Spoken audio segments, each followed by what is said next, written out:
ഒരു കാരണവശാലും ഇറാന്റെ കഴുത്തിൽ നിന്ന് പിടിവിടില്ല എന്ന് ഉറപ്പിച്ചിരിക്കുകയാണ് ട്രംപ്. പക്ഷേ കരടിക്കുട്ടിയെ പിടിക്കുന്നത് പോലെയാണ് ഇറാനെ പിടിക്കുന്നത് എന്ന് ട്രംപ് മനസ്സിലാക്കുകയും ചെയ്യുന്നുണ്ട്.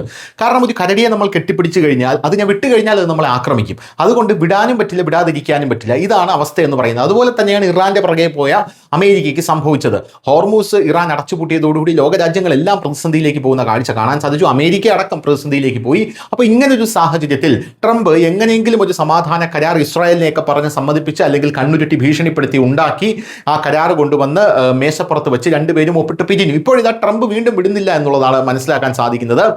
ഇറാന് $12 ബില്യൺ അമേരിക്ക കൊടുക്കാനുണ്ട് എന്നുള്ളതാണ്. അതായത് ഇറാന് $300 ബില്യൺ മൊത്തത്തിൽ കിട്ടാനുണ്ട് പല രാജ്യങ്ങളിൽ നിന്ന്. ഇതിൽ $12 ബില്യൺ അമേരിക്കയാണ് കൊടുക്കാനുള്ളത്. അമേരിക്ക ആ ഡോളർ എപ്പോൾ തരും എന്നുള്ള ചോദ്യത്തിന് ട്രംപ് പറയുന്നത്, ട്രംപ് കർശനമായിട്ടുള്ളൊരു വ്യവസ്ഥയാണ് ഇപ്പോൾ മുന്നിലേക്ക് വെച്ചിരിക്കുന്നത്. ട്രംപിന്റെ അടവ് വളരെ രസകരമാണ്. അതായത് ഈ $12 ബില്യൺ കൊടുക്കാതിരിക്കാനായി ട്രംപ് പറയുന്ന പ്രധാനപ്പെട്ട കാര്യം, ഇത് ഞങ്ങൾ എന്തെങ്കിലും ചരക്കായിട്ട് തരാം എന്നാണ്. അതായത് ഞങ്ങളുടെ ധാന്യമായിട്ട് നിങ്ങൾ ഇത് വാങ്ങും.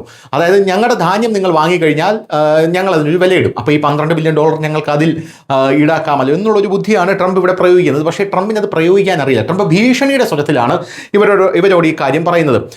ഇപ്പോഴിതാ ഇറാനും അമേരിക്കയും തമ്മിലുള്ള വെടിനിർത്തലിന് ശേഷം വ്യാപാരത്തെയും മരവിപ്പിച്ച ഫണ്ടുകളുടെയും ഉപയോഗത്തെയും കുറിച്ച് പുതിയ നയതന്ത്ര തർക്കം തന്നെയാണ് ഇക്കാര്യത്തിൽ ഉടലെടുത്തിരിക്കുന്നത്.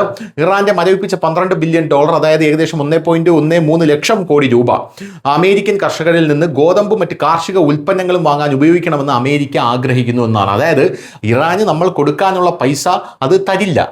അതിന് പകരം ചെയ്യാൻ പോകുന്ന കാര്യമെന്ന് പറഞ്ഞാൽ, ഇവിടെ നിന്ന് ഗോതമ്പ് നിങ്ങൾ മേടിച്ചോളൂ, അല്ലെങ്കിൽ ഞങ്ങൾ അത് തരാം എന്നുള്ളതാണ് അമേരിക്കയുടെ നിലവിലത്തെ ഒരു നീക്കം എന്ന് പറയുന്നത്. എന്നിരുന്നാലും ടെഹ്റാൻ ഈ വ്യവസ്ഥയെ ശക്തമായി നിരാകരിക്കുകയും ഈ പണം ഇവിടെ ചെലവഴിക്കണമെന്ന് തീരുമാനിക്കാൻ ഞങ്ങൾക്കറിയാം എന്നുമാണ് ടെഹ്റാൻ നിലവിൽ പറഞ്ഞിരിക്കുന്നത്. എന്തായാലും ഈ ഒരു നീക്കത്തിൽ അമേരിക്ക വളരെയധികം അസ്വസ്ഥരാണ്. അതിൽ ഇറാൻ ഒന്നും ചെയ്യാനുമില്ല എന്നുള്ളതാണ് മറ്റൊരു പ്രധാനപ്പെട്ട കാര്യം. ന്യൂസ് ഡെസ്ക്, ന്യൂസിന്റെ മലയാളം.